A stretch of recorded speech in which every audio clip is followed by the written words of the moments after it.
మాకు అవసరం వస్తే కనుక అందరం కలిసికట్టుగా కొన్ని అంశాలు ఉంటాయి. కొన్ని అంశాలు దేశానికి సంబంధించి ఉంటాయి, కొన్ని అంశాలు రాష్ట్రానికి సంబంధించి ఉంటాయి. అటువంటి అంశాల్లో మనం అందరితో కూడాను కలిసికట్టుగా ఒక డిఫరెంట్ ప్లాట్ఫామ్ ఏర్పాటు చేసుకుని అందరం కలిసి ఫారూక్ గారు ఖురాన్ని ఫాలో అయినట్టే బైబిల్ని ఫాలో అవుతాడా, లేదంటే మహాభారతాన్ని ఫాలో అవుతాడా? ఎలా ఫాలో అవుతానండి? ఫాలో అవ్వను నేను. అలాంటప్పుడు అణగారిన వర్గాల సమస్యలు మీకు ఎట్లా తెలుస్తాయి? బలెటోళ్ళండి. దానికి మతంతో ఏం పని? మానవత్వం కావాలా, మతం కావాలా మీకు? ఒక సాటి మనిషికి ఇబ్బందిలో ఉన్నప్పుడు వాడు ఈ ఫలానా మతస్థుడు కాబట్టి నేను అతనికి సహాయపడను అంటే కనుక ముందు నేను మీకు ఇస్లాం నుంచి డిఫర్ అయిపోతాను. ఇస్లాం నాకు నేర్పిస్తుంది మానవత్వాన్ని చూసి నువ్వు మీకు ఖురాన్లో అనేక సార్లు ముస్లిం అన్న పదం చాలా తక్కువ సార్లు మానవత్వం గురించి అనేక సార్లు ప్రస్తావించడం జరిగింది.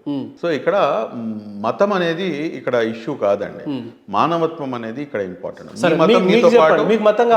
నాతో పాటు మీకు మతం కావాలా, మానవత్వం కావాలా? ఆ మతమే నాకు మానవత్వం నేర్పిస్తుంటే మీకు మతం కావాలా, మానవత్వం కావాలంటే ఇది ఎక్కడ క్వశ్చన్ అండి అసలు? కానీ మీరు చెప్పే మతమే, నేను ఏ మతాన్ని అయితే ఫాలో చేస్తున్నానో ఆ మతమే నాకు మానవత్వం గురించి నేర్పించింది. మీరు ఏ మతం అయితే ఫాలో అవుతున్నారో అది మానవత్వం నేర్పిస్తుందని మీరు మాట్లాడుతున్నారు. మీరు ఏ మతం అయితే ఫాలో అవుతున్నారో అది మతోన్మాదానికి దారితీసేలాగా అటువంటి ఆలోచనల్ని ప్రేరేపిస్తుందని కొంతమంది మాట్లాడతారు కదా, అటువంటి వ్యక్తులకు ఏం చెప్తారు? చూడండి, ప్రతి ఒక్కరికి నోరుంది, దీనికి నాలుకకి లిమిట్ కాదు.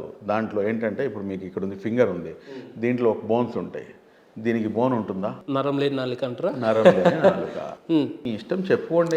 నిప్పు లేనిదే పొగరాదు అని అంటారు కదా. చూడండి సార్, నిప్పు లేనిది పొగ ఏ వర్గం మీద రాందే ప్రధానంగా మీరు ఫాలో అయ్యే వర్గాల మీదనే ఎలిగేషన్స్ అనేది చాలా ఎక్కువగా చూస్తూ ఉంటాం సార్. దీన్ని సొసైటీ ఇన్ జనరల్ గా చూడండి సార్, కొన్ని అంశాలు ఇవన్నీ ఏంటంటే ఇంటర్నేషనల్ లెవెల్లో జరిగేటటువంటి పరిణామాలు ఇవన్నీ కూడా. ఇది కేవలం ఒక చోట జరిగే కుట్ర కాదు, దీన్ని ఇస్లామోఫోబియా అంటారు. దీన్ని ఇస్లామోఫోబియా అంటారు. అదేంటంటే ఏదైతే ఒక మీడియా కన్సర్న్ ఒక పర్టికులర్ సమాజాన్ని ఏంటంటే వాళ్ళు డిఫరెంట్గా ప్రొజెక్ట్ చేసే ప్రయత్నంలో జరుగుతూ ఉంటుంది. చూడండి, ఇక్కడ మీకు ఒక విషయం చెప్తాను నేను మీకు. ఇస్లామోఫోబియా గురించి ఒక బ్రహ్మాండమైనటువంటి ఎగ్జాంపుల్ ఏంటంటే, ఈ రోజున మీరు ఏం జరిగినా కానీ దాన్ని తీసుకొచ్చి ఇస్లాంతో కానీ లేకపోతే ఒక ముస్లింతో కానీ జోడించే ప్రయత్నం జరుగుతూ ఉంటుంది. ఎందుకు జరుగుతుంది అంటే కనుక చూడండి, మొత్తం ప్రపంచంలో మీకు వడ్డీ, ఇంట్రెస్ట్ ఏదైతే ఉందో ఈ వ్యవస్థ చాలా పెద్ద వ్యవస్థ. జూదం ఈ వ్యవస్థ చాలా పెద్ద వ్యవస్థ, ఆర్థికపరమైనటువంటి మూలాలు ఉన్నటువంటి వ్యవస్థలు. అదేవిధంగా దాని తర్వాత మూడోది మీకు మన ఏమంటారు మద్యం. ఇవి ఎంత దారుణమైనటువంటి వ్యవస్థలు చూడండి.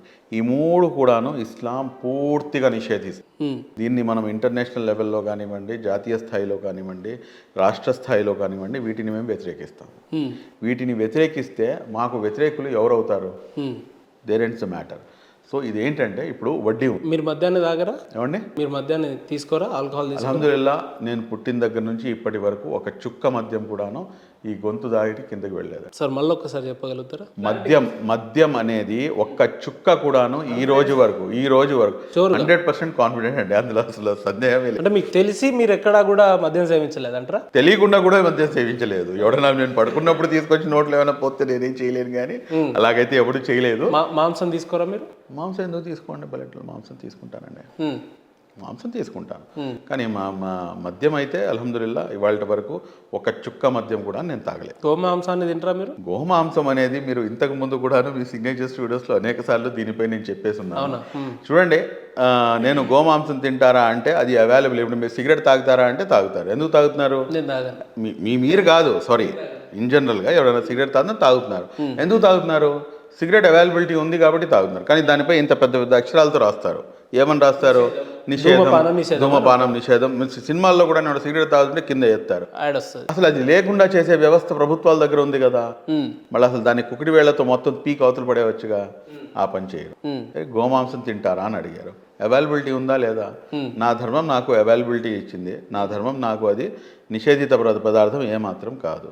ఆ అవైలబిలిటీని కానీ నేను గౌరవిస్తున్నాను. ఎవరు? మా హిందూ సోదరుల యొక్క మనోభావాన్ని నేను గౌరవిస్తాను. దాన్ని పూర్తిగా మీరు నిషేధించే ప్రక్రియగా, లేదంటే ఆవుని గోవుని మీరు జాతీయ జంతువుగా ప్రకటిస్తే కనుక అసలు ఏ గోళ లేదు కదండి అసలు. అవును. కానీ దీనివల్ల సమస్య వచ్చేది మేమైతే వదిలేయడానికి సిద్ధం, మాకు పోయేది ఏం లేదు, మాకు పోయేది ఏం లేదు. ఈ రోజున అసలు నిజం చెప్పాలంటే కనుక నేను ఉంటున్న ప్రాంతంలో మరీ ముఖ్యంగా మీరు చూసుకుంటే కనుక మటన్కి ఎక్కువగా డిమాండ్, దాన్ని ఒక బ్రాండ్గా చూస్తారు, ప్రీషియస్గా చూస్తారు, అరే మటన్ భయ్ అని చెప్పేసి. అదే మనం ఇది ఉందనుకోండి, నేను వేరే దీని గురించి చెప్పను, నా సొంత మతంలోనే పాపం వాడి పరిస్థితి బాగాలేదనుకుంటాను, పాపం ఏదో దీంతో చేశాడు. సో ఈ రకమైన పరిస్థితులు కూడా ఉంటాయి. ఈ రకమైన పరిస్థితే ఉంది, ఈ రకమైన పరిస్థితులు కాదు, ఈ రకంగానే ఆలోచన ఉంటుంది. ఓకే, చికెన్ బిర్యానీ వండా, చికెన్ బిర్యానీ అంటే పాపం పరిస్థితి బాగాలేదులేరా. మటన్ అనగానే అరే మటన్ బిర్యానీ అంటే అది ఒక స్టేటస్ సింబల్, అది మటన్ అనేది. సార్ అంటే నాకు తెలుసు అని మీరు అనుకోండి, లేదా తెలియక అడిగిండని అనుకోండి, ఇబ్బంది ఏం లేదు. అంటే నా చిన్నప్పటి నుండి స్టిల్ నేను ఇప్పటి వరకు వింటూనే ఉన్నా, భారతదేశం సెక్యులర్ దేశం అని అంటూ ఉంటారు. మరి అది అవునా కాదని మీరు చెప్పాలి. ఈ సెక్యులర్ దేశంలో ముస్లిం అనే ఒక పదం రాగానే, లేదా మైనారిటీ అనే ఒక పదం రాగానే ఏదో డిఫరెంట్గా వాళ్ళని సంబోధించడానికి లేదా డిఫరెంట్గా చూస్తారు కదా, ఆ రకమైన కల్చర్ మీ దగ్గర ఎందుకు వచ్చిందని అంటారు? ఆ రకమైన పరిస్థితులు ఎందుకు వచ్చినాయి? చూడండి, ఏదో దేశ విద్రోహ శక్తులను మీరు దగ్గరుండి తయారు చేస్తున్నట్టు, లేదంటే ఈ దేశం సర్వనాశనం కావడానికి ప్రధాన కారణాలు, మూల కారణాలన్నీ మీ దగ్గర నుంచే వస్తాయి అని అన్నట్టు ప్రాజెక్ట్ అవుతూ ఉంటుంది. ఎందుకు చూడండి, దీనికి ముందుగా మనం ఎప్పుడైతే ఈ దేశం అందరికన్నా చాలా నేను బాగా ఫీల్ అయ్యే ఒకే ఒక ఘట్టం ఏమిటంటే, ఈ దేశంలో 1947 ఎప్పుడైతే ఈ దేశం విభజించబడింది, ఈ దేశం విభజించినప్పుడు నా దగ్గర ఆప్షన్, మీ దగ్గర ఆప్షన్ లేదు, మీ దగ్గర ఆప్షన్ లేదు, కానీ నా దగ్గర ఆప్షన్ ఉంది. ఏంటి, నేను ఇక్కడ ఉండవచ్చు, లేదంటే పక్క దేశానికి వెళ్ళిపోవచ్చు. కానీ నేను ఆ ఆప్షన్ని, నాకు పక్క దేశంతో నాకు పని లేదు, ఈ దేశమే నా దేశము అని చెప్పేసి నేను ఇక్కడే ఉండి రిజెక్ట్ చేసాం. అంటే ట్విన్ నేషన్ థియరీని రిజెక్ట్ చేసినటువంటి వారు మాత్రమే ఈ రోజున భారతదేశంలో ఉన్నాము. నంబర్ 1. నంబర్ 2, ఈ దేశం యొక్క గొప్పతనం ఏమిటంటే భిన్నత్వంలో ఏకత్వం. ఇప్పుడు మీరు ఒకే కలర్ మొత్తం పూలన్నీ ఒక చోట పెడితే దాంతో అందం వస్తుందా? లేకపోతే డిఫరెంట్ కలర్స్ ఆఫ్ ఫ్లవర్స్ని మీరు ఒక చోట మీరు విజువల్లో పెడితే దాని యొక్క లుక్ చాలా బ్రహ్మాండంగా ఉంటుంది. ఈ మొత్తం ప్రపంచంలో మా భారతదేశం యొక్క గొప్పతనం అది. సరే, స్టిల్ ఏంటంటే కొంతమందికి కొన్ని విధాలుగా, ఇప్పుడు వాళ్ళు మమ్మల్ని ఏమంటారు మతతత్వ శక్తులు అని చెప్పేసి మమ్మల్ని అంటారు, మా వాళ్ళు కొంతమంది వాళ్ళని అంటారు. కానీ ఇది ఎంతమంది ఉన్నారండి? ఇది ఇలా అనుకునే వాళ్ళు, లేకపోతే ఈ రకంగా మాట్లాడేవాళ్ళు ఎంతమంది ఉన్నారు?